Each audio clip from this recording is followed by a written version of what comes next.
Om Shanti. Self confidence എന്ന് പറയുന്നത് അഥവാ ആത്മവിശ്വാസം ഒരു മനുഷ്യൻ്റെ ഏറ്റവും വലിയ ശക്തി തന്നെയാണ്. വിശ്വാസത്തിൻ്റെ ശക്തി അഥവാ അവനവനിലുള്ള വിശ്വാസത്തിൻ്റെ ശക്തി ഉണ്ടെങ്കിൽ സീറോയിൽ നിന്ന് ഹീറോ ആയി മാറാൻ നമുക്കാർക്കും സാധിക്കും. നിരവധി ഉദാഹരണങ്ങൾ നമ്മുടെ കൂട്ടത്തിൽ ജീവനോടെ ഉള്ളവരും നമുക്ക് മുന്നേ കടന്നുപോയവരുമുണ്ട്. ഒരു ഒറീസയിലെ കുഗ്രാമത്തിൽ നിന്ന്, മണിപ്പൂരിലെ വണ്ടികൾ പോലും ചെന്നെത്താത്ത ഒരു ഗ്രാമത്തിൽ നിന്ന് 4 കാലോല മേഞ്ഞ വീട് എന്ന് നമ്മുടെ നാടൻ ഭാഷയിൽ പറയും പോലെ 2-4 തൂണുകൾക്ക് മേലെ മേഞ്ഞ ഒരു കൂരയിൽ നിന്ന് വിശ്വത്തിലെ ഏറ്റവും വലിയ ബോക്സിംഗ് ചാമ്പ്യൻ എന്ന പദവി 6 തവണ നേടിയ മേരി കോം നമ്മുടെ മുന്നിൽ ഇന്നുള്ള ചെറുപ്പക്കാരുടെ കൂട്ടത്തിലെ ഒരു ഉദാഹരണമാണ്. ഒരിക്കലും നിന്നെക്കൊണ്ടാവില്ല എന്ന് പറഞ്ഞുകൊണ്ട് ഉയരക്കുറവിൻ്റെ പേരിൽ മാറ്റി നിർത്താൻ നോക്കിയ സച്ചിൻ ടെണ്ടുൽക്കർ ഇന്ന് ക്രിക്കറ്റിൽ ഇതിഹാസമായി മാറിയത് നമ്മുടെ മുന്നിൽ ജീവനോടെയുള്ള എക്സാമ്പിൾ. നിന്റെ ശബ്ദത്തിൻ്റെ മാധുരി ഇത് ചിരട്ടയും പാറയും കൂടെ ഉരയ്ക്കുന്ന പോലെ കൊള്ളില്ല എന്ന് പറഞ്ഞ് മാറ്റി നിർത്തിയ അമിതാഭ് ബച്ചൻ നമ്മുടെ മുന്നിൽ ഇന്ന് ഗോൾഡൻ സ്പൂൺ ഇൻ മൗത്ത് ആയിട്ട് മാറിയിട്ടുണ്ടെങ്കിൽ ഉദാഹരണം ജീവനോടെ. ഇനി കടന്നുപോയവരുടെ ലിസ്റ്റ് എടുത്ത് നോക്കിയാൽ ഇന്ന് മുഴുവൻ നിന്നാൽ പോലും പറഞ്ഞാൽ പോലും തീരാത്ത അത്രയും അധികം ആളുകൾ ആത്മവിശ്വാസത്തിൻ്റെ ശക്തിയിൽ സെൽഫ് കോൺഫിഡൻസിൻ്റെ ഡെവലപ്മെൻറ്റോടുകൂടി അവരവരുടെ ജീവിതത്തെ കെട്ടിപ്പടുത്തതായിരിക്കുന്ന 100 കണക്കിന് ആളുകൾ നമ്മുടെ മുന്നിൽ പോയിട്ടുണ്ട്. എന്താണ് സെൽഫ് കോൺഫിഡൻസ്? ഇന്നത്തെ ദിവസം സ്വന്തം സെൽഫ് കോൺഫിഡൻസ് എത്ര ശതമാനം എൻ്റെ ഉള്ളിലുണ്ട് എന്ന് പരിശോധിക്കുകയും അത് ഡെവലപ്പ് ചെയ്യാൻ വേണ്ടി എന്തെല്ലാം കാര്യങ്ങൾ നമ്മൾ ശ്രദ്ധിക്കണം, കൊണ്ടുവരണം എന്നത് മനസ്സിലാക്കുകയും ചെയ്യുന്ന ഒരു എപ്പിസോഡിലൂടെയാണ് നമ്മൾ കടന്നു പോകുന്നത്. ഇന്നത്തെ ദിവസം നമ്മുടെ ട്രെയിനിങ്ങിൻ്റെ 4ാമത്തെ ദിവസം, അവനവനെ പരിശോധിച്ചുകൊണ്ട് മാറാനുള്ളതായിരിക്കുന്ന ദിവസമാണ് സെൽഫ് കോൺഫിഡൻസിൻ്റെ ദിവസം. പറയുമ്പോൾ നമുക്കതിൻ്റെ ഡെഫിനിഷൻ എന്തെന്ന് തിരിച്ചറിയാതിരിക്കാൻ പറ്റില്ല. എന്തിനെയാണ് സെൽഫ് കോൺഫിഡൻസ് എന്ന് പറയുക? അഥവാ എന്ത് സെൽഫ് കോൺഫിഡൻസിനെ നമുക്ക് ഏത് രീതിയിൽ ഒരാളിൽ നിന്ന് പ്രകടമായിട്ട് കാണാൻ സാധിക്കും? ഒരു ലോകം മുഴുവൻ ഒരു ഭാഗത്ത് നിന്ന് പറഞ്ഞാലും മറുഭാഗത്ത് നിങ്ങൾ ഒറ്റയ്ക്കാണെങ്കിലും നമ്മുടെ ഭാഗം ശരിയാണെങ്കിലും അത് അക്യൂറേറ്റ് ആണെങ്കിലും അതിൽ ഉറച്ചു നിൽക്കാൻ ഒരാൾക്ക് സാധിക്കുമെങ്കിൽ അതിന് നമുക്ക് പേര് വിളിക്കാം സെൽഫ് കോൺഫിഡൻസ് അഥവാ ആത്മവിശ്വാസം എന്ന് വിളിക്കാം. ഉണ്ടെങ്കിൽ എങ്ങനെ പ്രകടമാവും? ഒരു 100 ആളുകൾ നിൽക്കുന്ന കൂട്ടത്തിൽ ആത്മവിശ്വാസത്തിൻ്റെ മൂർത്തിയായ ഒരാൾ നടന്നു പോകുന്നുണ്ടെങ്കിൽ ആ 100 ആളുടെ കണ്ണും അയാളുടെ പിന്നാലെയായിരിക്കും. യാതൊരു സംശയവും അതിൽ മനസ്സിലാക്കാൻ നമുക്ക് അയാളിൽ അത്രയ്ക്ക് ആത്മവിശ്വാസമുണ്ട് എന്നുള്ളത്. ആത്മവിശ്വാസമാണ് ഒരു മനുഷ്യന് ജീവിതത്തിൻ്റെ എല്ലാ തലങ്ങളിലും എത്തിച്ചേരാനും പറക്കാനുള്ള ചിറകുകളാണ് എന്ന് വേണമെങ്കിൽ പറയാം. ജീവിതത്തിൻ്റെ സ്വപ്നങ്ങളാകുന്ന ഉയരങ്ങളിലേക്ക് പറന്നുയരാൻ വേണ്ട ഉന്മേഷവും ഉത്സാഹവുമാകുന്ന 2 ചിറക് ഒരു മനുഷ്യന് വെച്ചു കൊടുക്കാനുള്ളതായിരിക്കുന്ന ആന്തരിക ശക്തിയാണ് സെൽഫ് കോൺഫിഡൻസ് എന്ന് പറയുന്നത്. ആ ആത്മശക്തിയുടെ ആത്മ ഊർജത്തിൻ്റെ ഒരൊറ്റ ബലം മാത്രം മതി മനുഷ്യന് ഭൂമിയിൽ ഏത് തലത്തിലേക്കും എവിടേക്ക് വേണമെങ്കിലും ചെന്നെത്തിച്ചേരാൻ. ഈ അടുത്തിടെ നടന്ന ഉദാഹരണം ഞാൻ ഓർത്തു പോവും. നമ്മുടെ വിക്രം ലാൻഡർ ഇറങ്ങിയില്ല എന്ന് പറഞ്ഞ സമയത്ത് പൊട്ടിക്കരഞ്ഞു പോയതായിരിക്കുന്ന കെ ശിവൻ എന്നായിട്ട് ഡയറക്ടറെ, അദ്ദേഹത്തിന് നമ്മുടെ മോഡി ആത്മവിശ്വാസം വർദ്ധിപ്പിച്ചുകൊണ്ട് അവരുടെ കർമ്മത്തെ പ്രശംസിച്ചുകൊണ്ട് അവരുടെ ആത്മാഭിമാനത്തെ അഥവാ സെൽഫ് റെസ്പെക്റ്റിനെ, മറ്റൊരു ഭാഷയിൽ പറയാൻ നമുക്ക് ആത്മവിശ്വാസത്തിനെ വളർത്തിയെടുത്തു. ഇന്ന് ചന്ദ്രയാൻ 2 സക്സസ് എന്ന മെസ്സേജ് വന്ന ദിവസം ഞാൻ ഈ പ്രോഗ്രാം ഷൂട്ടിംഗ് ചെയ്തുകൊണ്ടിരിക്കുകയാണ്. ഈ സമയത്ത് ഈ വാർത്ത ഞാൻ കേട്ടപ്പോൾ ഞാൻ ഒരുപാട് സന്തോഷിച്ചു പോയി. ഇതാണ് ആത്മവിശ്വാസത്തിൻ്റെ റിസൾട്ട് എന്ന് പറയുന്നത്. ഒരുപാട് ലോക നേതാക്കന്മാർ പരിഹസിച്ചു, പലരും സപ്പോർട്ട് ചെയ്തു, പലരും എതിർത്തു, പലരും പരിഹസിച്ചു. നമ്മുടെ ഭാരതീയർ തന്നെ എത്രയോ പേര് വിമർശിച്ചു, എത്രയോ പേര് സപ്പോർട്ട് ചെയ്തു. എന്നിട്ടും അവരുടെ ആത്മവിശ്വാസം നിരന്തരമായ പരിശ്രമത്തിലൂടെ അതിനെ വിജയത്തിൽ കൊണ്ടെത്തിച്ചുവെങ്കിൽ അതിൻ്റെ പേരാണ് ആത്മവിശ്വാസം എന്ന് പറയുന്നത്. ഇനി അത് നമ്മുടെ മുന്നിലുള്ള കഥാപാത്രം. നമുക്ക് ഇങ്ങോട്ട് യാത്ര ചെയ്യാം. എൻ്റെ ഉള്ളിൽ ആത്മവിശ്വാസം എത്രത്തോളം ഉണ്ട് എന്ന് പരിശോധിച്ചറിഞ്ഞേ പറ്റൂ നമുക്ക്. ഇന്നത്തെ നമ്മുടെ ദിവസം നമ്മളെക്കുറിച്ച് അറിയാനുള്ളതാണ്. എൻ്റെ ഉള്ളിൽ എത്ര ആത്മവിശ്വാസത്തിൻ്റെ ശതമാനം ഉണ്ടെന്ന് എനിക്ക് കണ്ടെത്തണം. ആത്മവിശ്വാസത്തിൻ്റെ ശതമാനം കുറവാണെങ്കിൽ അതിനെ വളർത്തിയെടുക്കാൻ വേണ്ടതായിട്ടുള്ള, ഡെവലപ്പ് ചെയ്യാൻ വേണ്ടതായിട്ടുള്ള ടെക്നിക്സ് എന്താണ്, അതിനെ സ്വന്താക്കണം. ഇന്നേക്ക് ശേഷം ഒരു ദിവസം പോലും എൻ്റെ ആത്മവിശ്വാസത്തിൻ്റെ കുറവ് കൊണ്ട് ഞാൻ മുന്നോട്ട് പോയില്ല എന്ന് പറയരുത്. കണ്ടീഷൻ, കംഫർട്ട് സോൺ പൊട്ടിക്കാൻ തയ്യാറായേ തീരൂ. എനിക്ക് നല്ല സിംഗർ ആവാൻ ആഗ്രഹമുണ്ട്, നല്ല ഡാൻസർ ആവാൻ ആഗ്രഹമുണ്ട്, രാവിലെ നേരത്തെ എഴുന്നേൽക്കാനാവില്ല, കളിക്കാൻ തുടങ്ങുമ്പോഴേക്കും ഞാൻ ക്ഷീണിച്ചു പോവും എന്നാണ് നിങ്ങൾ പറയുന്ന കാരണമെങ്കിൽ നിങ്ങൾ ആഗ്രഹിക്കുന്നില്ല എന്ന് ഞാൻ തുറന്ന് നിങ്ങളോട് പറയുകയാണ്. ആഗ്രഹിക്കുന്നുണ്ടെങ്കിൽ 1% ഒരു കല ഒരു മനുഷ്യൻ്റെ ഉള്ളിലുണ്ടെങ്കിൽ അതിനെ 99% വികസിപ്പിച്ചുകൊണ്ട് 100 മാർക്കിലേക്ക് കുതിച്ചു ചാടാൻ നിങ്ങൾക്ക് തരുന്ന ശക്തിയാണ് ആത്മവിശ്വാസം എന്ന് പറയുന്നത്. ഇനി നിങ്ങൾക്കുള്ളൊരു ഹോംവർക്കാണ്. ഞാൻ ചോദ്യങ്ങൾ ചോദിക്കും. ഇത് കഴിഞ്ഞ ശേഷം നിങ്ങളുടെ ഡയറിയും പെന്നും എടുത്ത് വെച്ചുകൊണ്ട് ഈ ചോദ്യങ്ങൾ നോട്ട് ചെയ്ത് ആൻസർ നിങ്ങൾ കണക്കാക്കണം. നമുക്ക് 3 ലെവലിലാണ് കാര്യങ്ങൾ ചെക്ക് ചെയ്യാനുള്ളത്.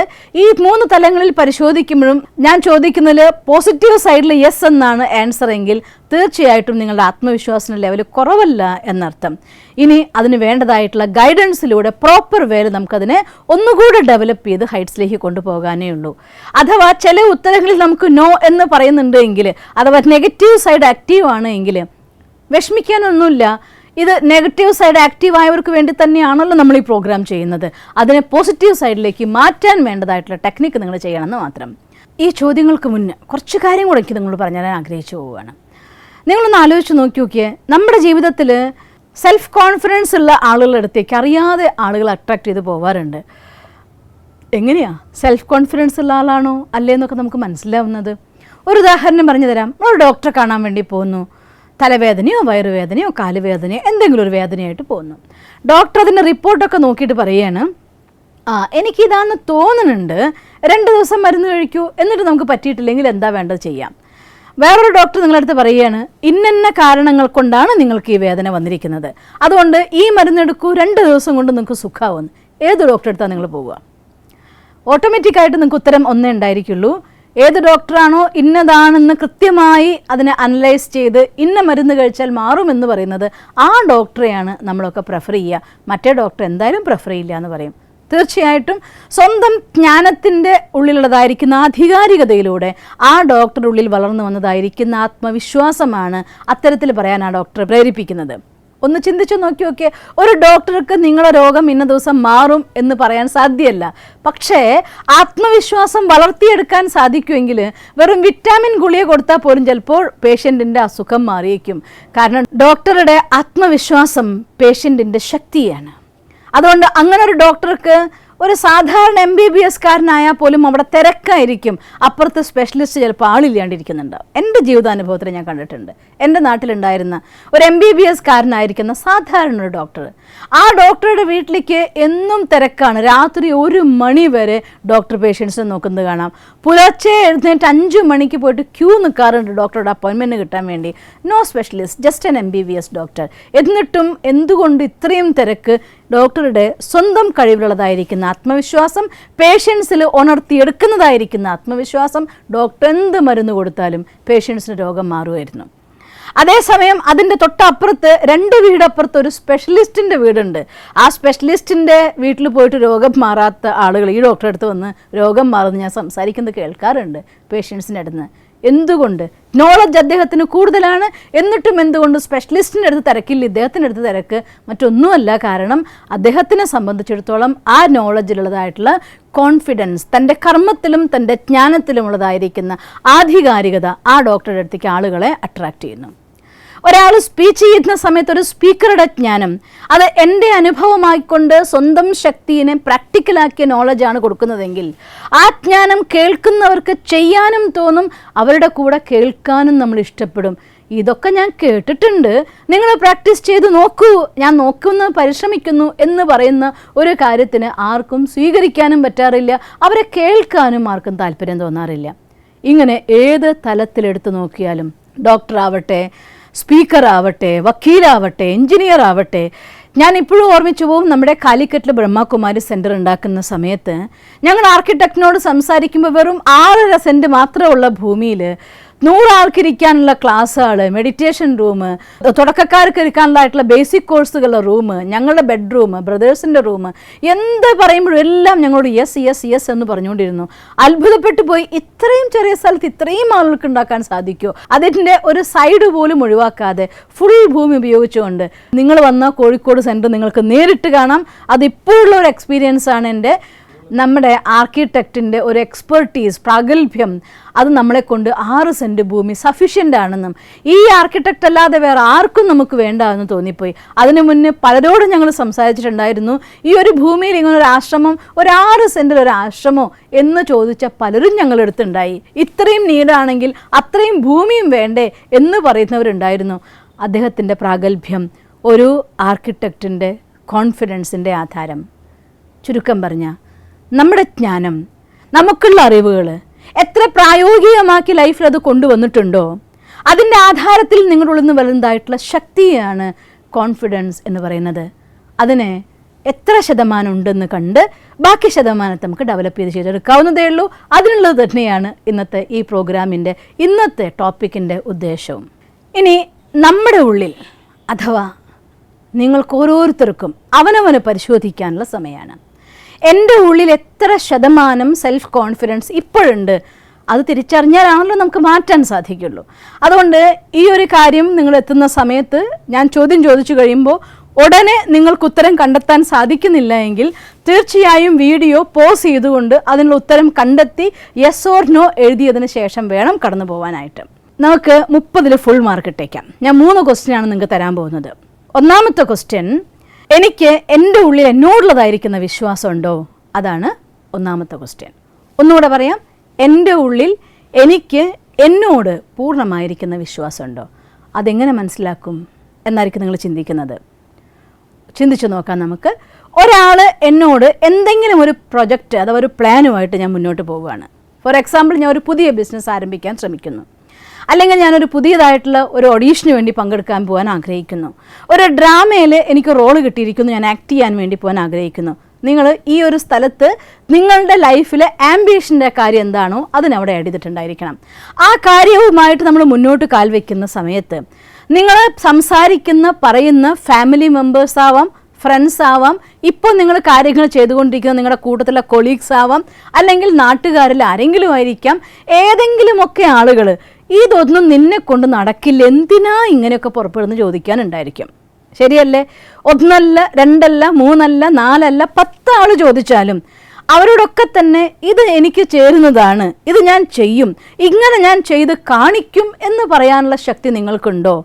അതോ ഇവരൊക്കെ ഇങ്ങനെ പറയുന്നുണ്ടല്ലോ, അപ്പം എൻ്റെ തീരുമാനം തെറ്റായിരിക്കുമോ, എനിക്ക് അങ്ങനെയൊക്കെ പറ്റുമോ എന്ന് നിങ്ങൾക്ക് സംശയം വരുന്നുണ്ടോ? ഈ ചോദ്യത്തിന് ഉത്തരം കണ്ടെത്തണം. സംശയം വരുന്നുണ്ട് എങ്കിൽ 10 മാർക്ക് കട്ടാണ്.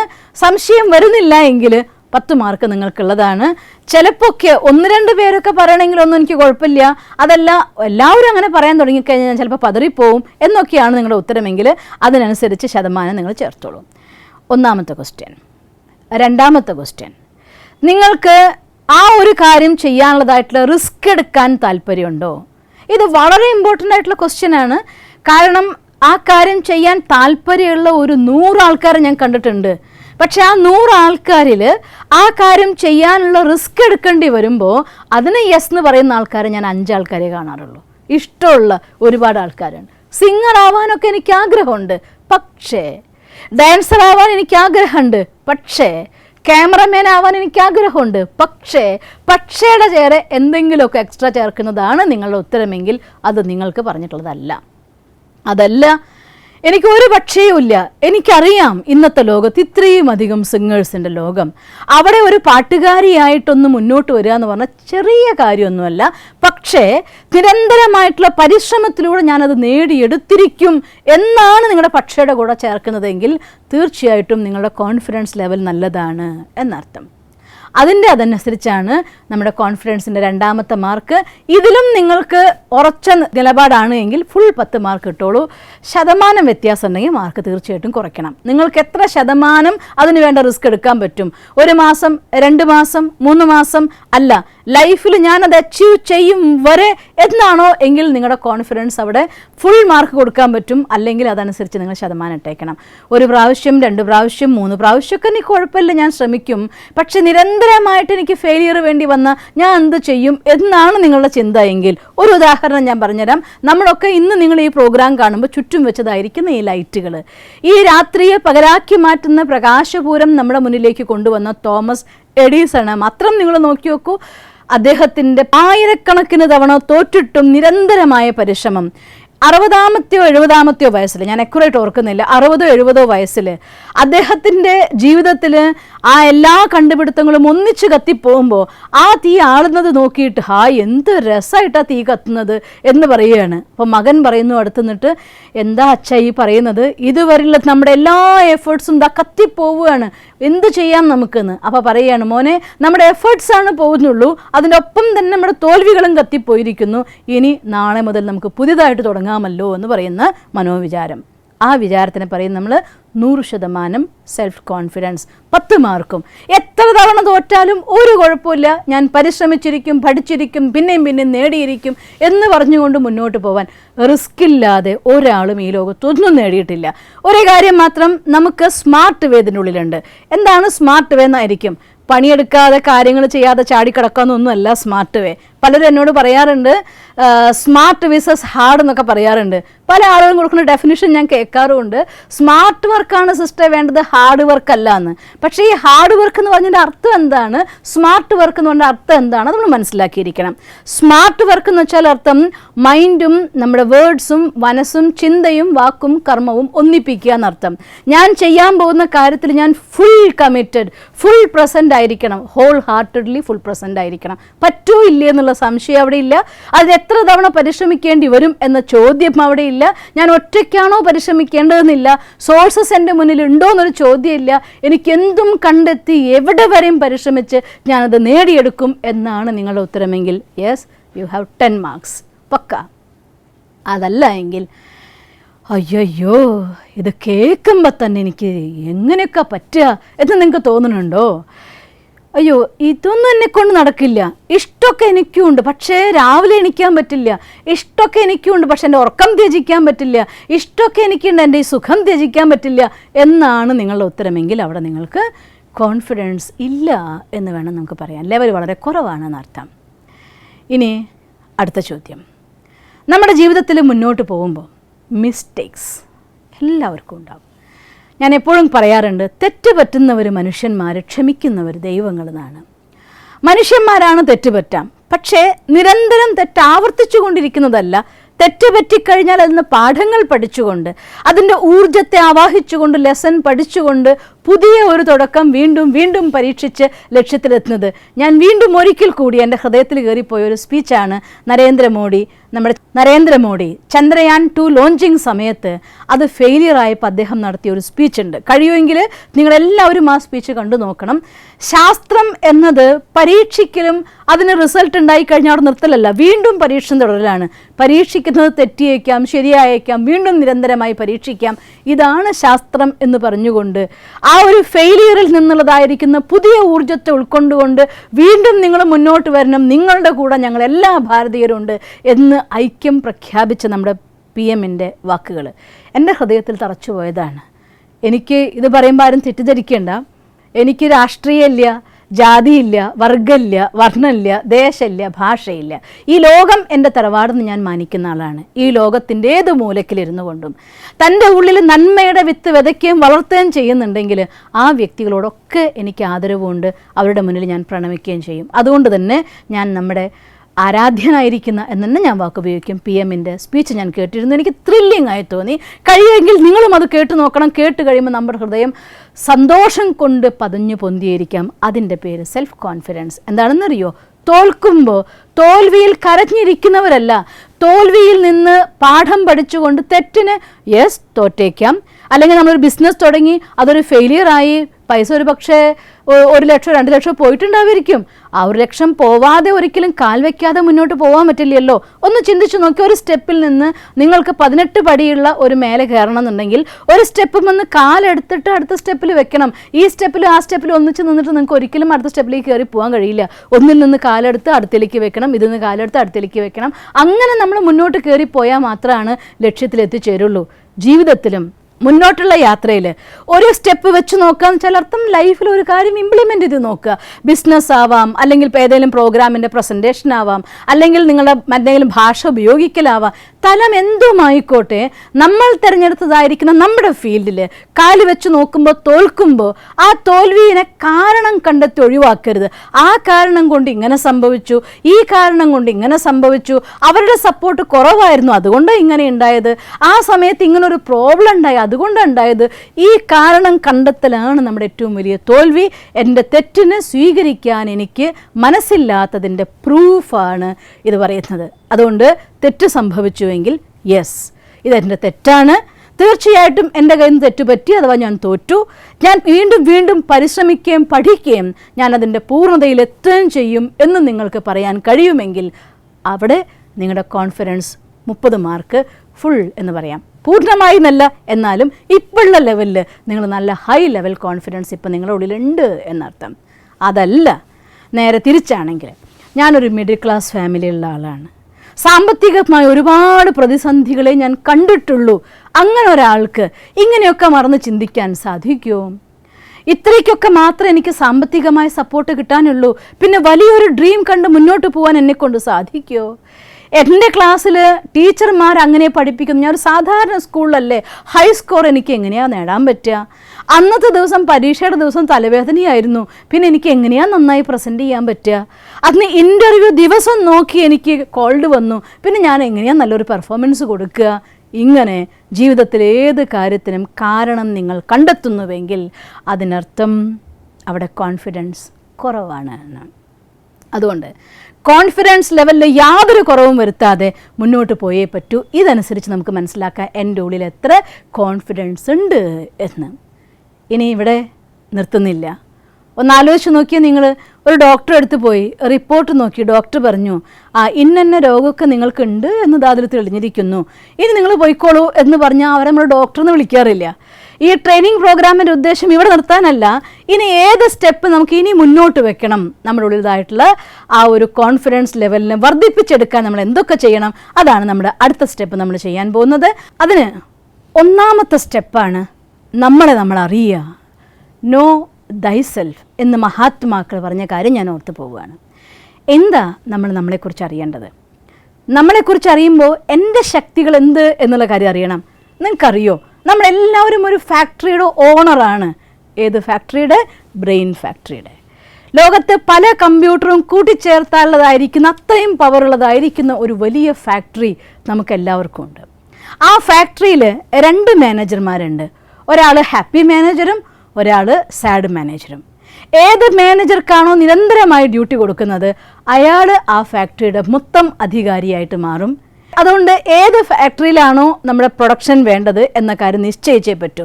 അതിനു മുന്നേ ഒരു കാര്യം കൂടി, നിങ്ങൾ ഈ ഫാക്ടറിയുടെ ഓണറൊക്കെ തന്നെയാണ്. പക്ഷേ ഒരു കാര്യം നിങ്ങളോട് ചോദിച്ചോട്ടെ, ഒരു ഫാക്ടറി നിങ്ങൾക്ക് സ്വന്തമായിട്ടുണ്ട്. ഉദാഹരണം, ഒരു ചപ്പൽ ഫാക്ടറി.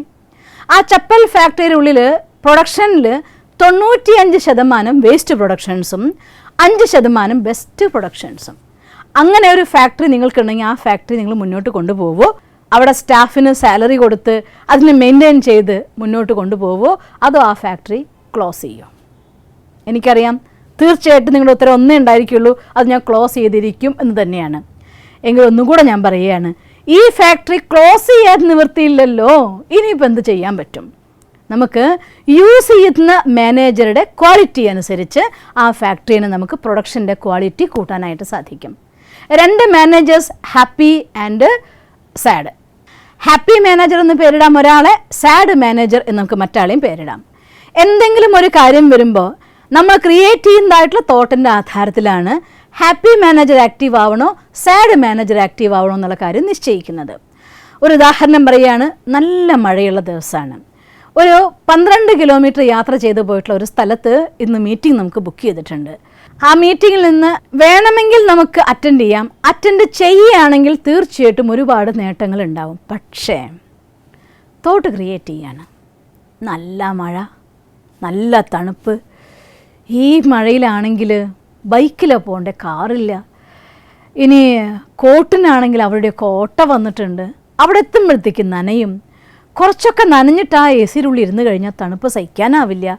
വൈകുന്നേരം ആകുമ്പോഴത്തേക്കും വല്ല പനി വന്നാലോ എന്നാണ് നിങ്ങൾ ചിന്തിക്കുന്നതെങ്കിൽ, നല്ല മഴ പോണോ വേണ്ടേ എന്ന ചിന്ത വന്നാൽ അതെനിക്കൊന്നും പറ്റില്ല, എനിക്ക് പഠിച്ചേ പറ്റൂ, ഈ മഴയൊക്കെ ആർക്ക് നോക്കാൻ എന്നാണ് ചിന്തിക്കുന്നതെങ്കിൽ ഹാപ്പി മാനേജർ ആക്റ്റീവായി.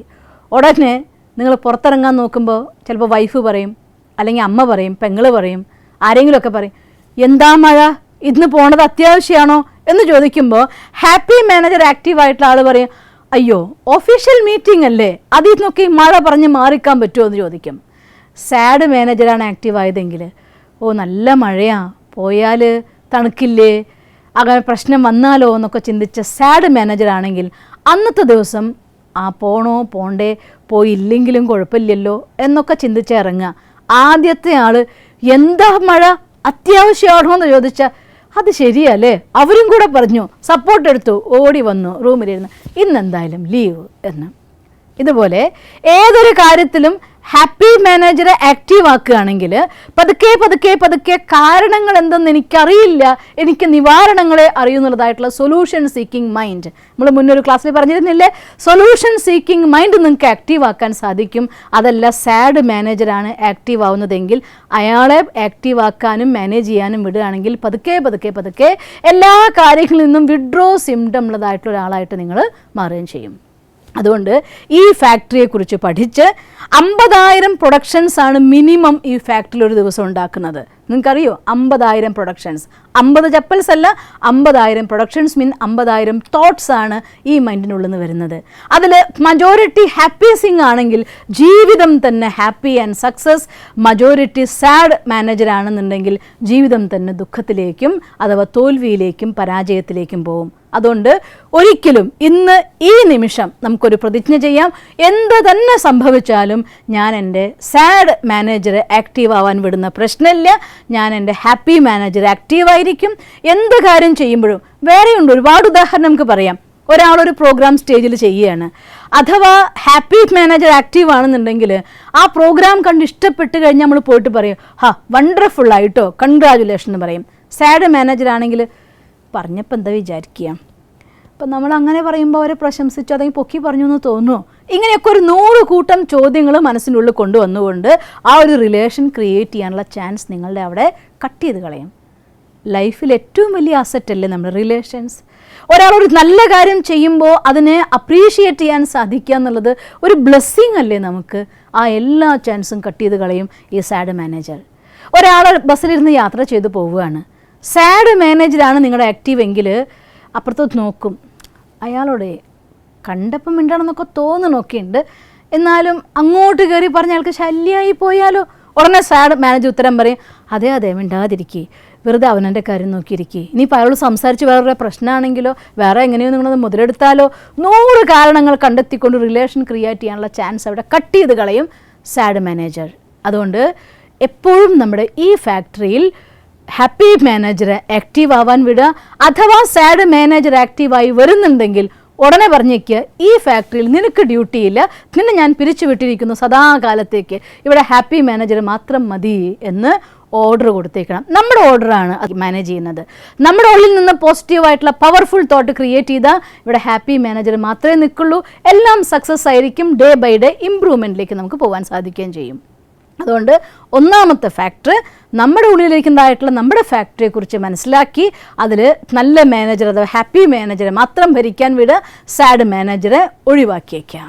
അതുകൊണ്ട് നമ്മുടെ മനസ്സിൻ്റെ ഉള്ളിലെ തോട്ട്സിനെ അഥവാ സ്വന്തം ഫാക്ടറിയെ ഫുൾ പ്രൊഡക്റ്റീവാക്കി മാറ്റാൻ വേണ്ടി നമ്മുടെ ഓരോ തോട്ട്സിൻ്റെ ക്രിയേഷനിലും കെയർഫുൾ ആവാൻ പഠിച്ചാൽ, അതിൽ നമുക്കൊരു കൺട്രോളിങ് കൊണ്ടുവരാൻ സാധിച്ചാൽ ഓൺലി ഹാപ്പി മാനേജർ ആക്റ്റീവ് ആകും. അതുകൊണ്ട് നമുക്ക് നമ്മുടെ ഹാപ്പി മാനേജർ ആക്റ്റീവ് ആക്കാൻ കഴിഞ്ഞിട്ടില്ല. ഒരു പോയിൻ്റ് നിൽക്കുമെന്ന് പറഞ്ഞുതരാൻ പറ്റുള്ളൂ. തീർച്ചയായിട്ടും അടുത്ത 6 പോയിന്റുകളുമായി നാളെ നമ്മൾ വീണ്ടും കാണും. അതുവരേക്ക് ഇന്നത്തെ പ്രാക്ടീസിന് വേണ്ടി ഒരു ചെറിയ മെഡിറ്റേഷൻ.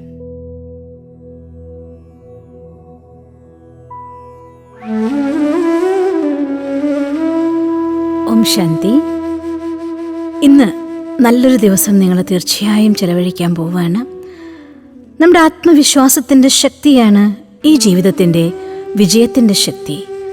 അതുകൊണ്ട് തന്നെ എത്ര കൂടുതൽ ആത്മവിശ്വാസമുണ്ടോ, സെൽഫ് എസ്റ്റീം ഉണ്ടോ, സെൽഫ് കോൺഫിഡൻസ് ഉണ്ടോ, അത് തന്നെയാണ് നമ്മുടെ വിജയത്തിൻ്റെ ആധാരമാകുന്നതും. എന്നാൽ കോൺഫിഡൻസ് എപ്പോഴാണ് നമുക്കുണ്ടാകുന്നത്? ആ സർവശക്തനായ ഭഗവാൻ എൻ്റെ എന്നറിയുമ്പോൾ, ആ സർവശക്തിവാൻ്റെ സർവശക്തികളും എൻ്റെ സ്വന്തമാണെന്ന് മനസ്സിലാക്കുമ്പോൾ, അതോരോന്നും നമ്മുടെ ഉള്ളിൽ അനുഭവം ചെയ്യുമ്പോൾ നമുക്ക് നമ്മുടെ മെഡിറ്റേഷൻ സെഷൻ ആരംഭിക്കാം. നിങ്ങളിരിക്കുന്ന മുറിയിൽ ഓർക്കുമല്ലോ, 3 ദിവസമായിട്ട് നമ്മൾ ചെയ്തുകൊണ്ടിരിക്കുന്ന ഒരു പ്രക്രിയ ഉണ്ടായിരുന്നു. പുറമത്തെ ശബ്ദമൊന്നും കേൾക്കാത്ത മെഡിറ്റേഷന് വേണ്ടി നമ്മൾ തിരഞ്ഞെടുത്ത നമ്മുടെ വീട്ടിലെ സ്ഥലം, ആ മുറിയിലേക്ക് നിങ്ങൾ വരിക. അവിടെ ഇരിക്കുക, നമ്മുടെ കസേരയിലോ അല്ലെങ്കിൽ താഴെ ചമ്രം പടിഞ്ഞിരിക്കുന്ന അവസ്ഥയിലോ, എന്തായാലും വെറും നിലത്തിരിക്കരുത്. ഒരു കുഷ്യനോ അല്ലെങ്കിൽ ഒരു ബെഡ്ഷീറ്റെങ്കിലും വിരിച്ചിട്ടുണ്ടായിരിക്കണം. നട്ടില്ല നിവർന്ന് 2 കൈകളെയും ധ്യാനമുദ്രയിൽ പിടിച്ചുകൊണ്ട് നിങ്ങളുടെ ശ്രദ്ധയെ ഒരു ബിന്ദുവിലേക്ക് ഏകാഗ്രമാക്കിക്കൊണ്ട് നടുനിവർന്നിരുന്നാലും പതിയെ പതിയെ ശ്രദ്ധയെ മറ്റെല്ലാ ഭാഗത്തു നിന്നും ഉൾവലിഞ്ഞുകൊണ്ട് മുറിയിലേക്ക് മാത്രം ഏകാഗ്രമാക്കിയാലും ചില കൊച്ചു കൊച്ചു ശബ്ദങ്ങൾ കേൾക്കാം. ക്ലോക്കിലെ സൂചിയുടെ ശബ്ദം, അഥവാ മറ്റെന്തെല്ലാമോ ചെറിയ ചെറിയ ശബ്ദങ്ങൾ. എന്നാൽ ഇവിടെ ഞാൻ എനിക്കൊപ്പം ഇരിക്കാൻ വേണ്ടിയാണ് ഇരിക്കുന്നത്.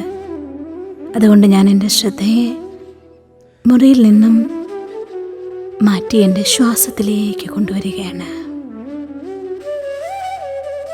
നന്നായി 2-3 തവണ ശ്വാസത്തെ വലിച്ചു വിട്ടാലും പതിയെ പതിയെ 1, 2, 3, 4, 5 ഈ രീതിയിൽ ശ്വാസത്തെ ഉള്ളിലേക്ക് വലിച്ചാലും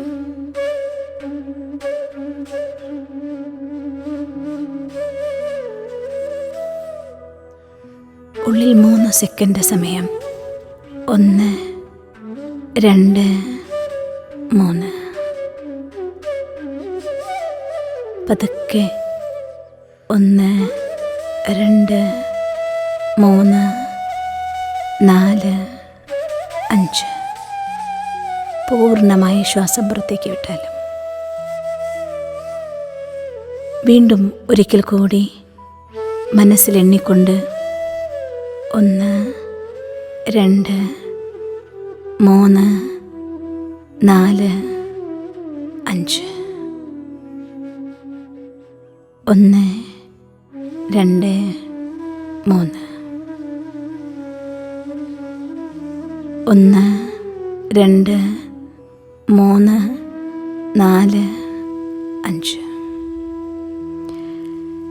ഈ രീതിയിൽ 3 തവണ ശ്വാസത്തിന് ദീർഘശ്വാസം ചെയ്ത ശേഷം ശ്രദ്ധയെ പൂർണ്ണമായും ശ്വാസത്തിൻ്റെ ഗതിയിലേക്ക് കൊണ്ടുവന്നാലും ശ്വാസമകത്തേക്ക് എടുക്കുമ്പോൾ കൂൾ വൈബ്രേഷൻ ഫീൽ ചെയ്താലും ഇപ്പോഴെൻ്റെ ശ്രദ്ധ പതിയെ പതിയെ ശ്വാസത്തിൽ നിന്ന് എൻ്റെ ഭ്രൂമധ്യത്തിലേക്ക് ഞാൻ കൊണ്ടുവരികയാണ്. ഭ്രൂമധ്യത്തിൽ ഒരു ചൈതന്യ നക്ഷത്രം പോലെ ഞാനെന്ന ആന്തരിക വ്യക്തിത്വം, ദ റിയൽ മീ, പ്രകാശിച്ചു കൊണ്ടിരിക്കുകയാണ്. ഒരു വെള്ളി നക്ഷത്രം പോലെ പ്രകാശിച്ചു കൊണ്ടിരിക്കുന്ന എൻ്റെ രൂപത്തെ ഞാൻ കാണുന്നു. പരമ ചൈതന്യമായ പരമാത്മാ, പരം ജ്യോതിയായി എൻ്റെ തലയ്ക്ക് മുകളിൽ പ്രത്യക്ഷനായിരിക്കുന്നു. ഈശ്വരൻ, പരമപിതാ പരമാത്മാ എൻ്റെ അച്ഛനാണ്. സർവഗുണങ്ങളുടെ സാഗരമാണ് ഈശ്വരൻ. ഞാൻ ആത്മാ, ഗുണങ്ങളുടെ സ്വരൂപമാണ്. സർവശക്തനായ ഈശ്വരൻ്റെ സന്താനമായ ഞാൻ മാസ്റ്റർ സർവശക്തിവാനാണ്. എൻ്റെ സങ്കല്പത്തിൻ്റെ ഭാഷയിലൂടെ ആ പരമ ചൈതന്യവുമായി ഞാൻ സംസാരിക്കുകയാണ്. എൻ്റെ സമീപത്ത് വന്നതിനും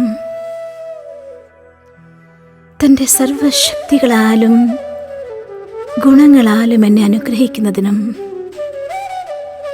ഹൃദയംഗമമായി ഞാൻ നന്ദി പറയുന്നു. പരം ജ്യോതിയിൽ നിന്നും വെള്ളി വെളിച്ചം പ്രകാശകിരണങ്ങളുടെ പ്രവാഹമായി എന്നിലേക്ക് ഒഴുകിയെത്തുകയാണ്. എൻ്റെ സഹസ്രാര പത്മത്തിലൂടെ അകത്ത് പ്രവേശിച്ച് ആജ്ഞാചക്രത്തിലിരിക്കുന്ന ചൈതന്യ നക്ഷത്രമായി എന്നിൽ നിറഞ്ഞ് എൻ്റെ ശരീരത്തിലെ ഓരോ കണങ്ങളിൽ പോലും വ്യാപിക്കുകയാണ്. ഞാൻ ഈശ്വരൻ്റെ പുത്രൻ, മാസ്റ്റർ സർവശക്തിവാനാണ്. തൻ്റെ സർവഗുണങ്ങളെയും വരദാനമായി ഭഗവാൻ എനിക്ക് തന്നിരിക്കുന്നു. തൻ്റെ സർവശക്തികളെയും ജന്മസിദ്ധ അധികാരമായി എനിക്ക് നൽകിയിരിക്കുന്നു. ഞാൻ മാസ്റ്റർ സർവശക്തിവാനാത്മാ. എൻ്റെ ജീവിതത്തിലെ ഏതൊരു ലക്ഷ്യം നേടുന്നതിനുമുള്ള അതിയായ ഇച്ഛാശക്തി എൻ്റെ ഉള്ളിൽ തീവ്രമായി ജനിക്കുന്നു.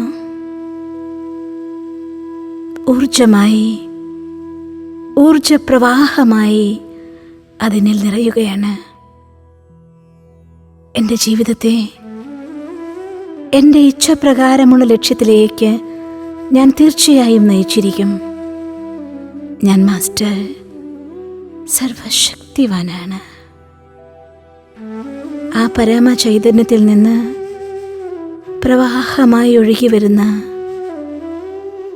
ആ വെള്ളി വെളിച്ചങ്ങളുടെ അനുഗ്രഹധാരയിൽ അനുഭവം ചെയ്തുകൊണ്ട് ആനന്ദിച്ചിരുന്നാലും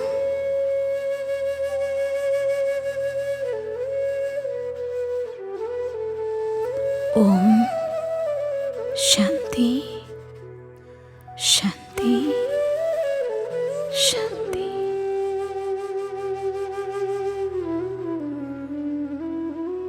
തീർച്ചയായും ഇന്നത്തെ ദിവസം ഞാൻ മാസ്റ്റർ സർവശക്തിവാനാണ്. ഈശ്വരൻ എനിക്ക് ജന്മസിദ്ധ അധികാരമായി സർവശക്തികളും തന്നിരിക്കുന്നു. ഈശ്വരനിൽ നിന്ന് വരദാനമായി എല്ലാ ഗുണങ്ങളും എന്നിൽ നിറഞ്ഞിരിക്കുന്നു. ഈ ഒരു അഫർമേഷൻ ഇന്നത്തെ ദിവസം ചുരുങ്ങിയത് 21 തവണയെങ്കിലും നിങ്ങൾ അനുഭവം ചെയ്യണം. ഓം ശാന്തി.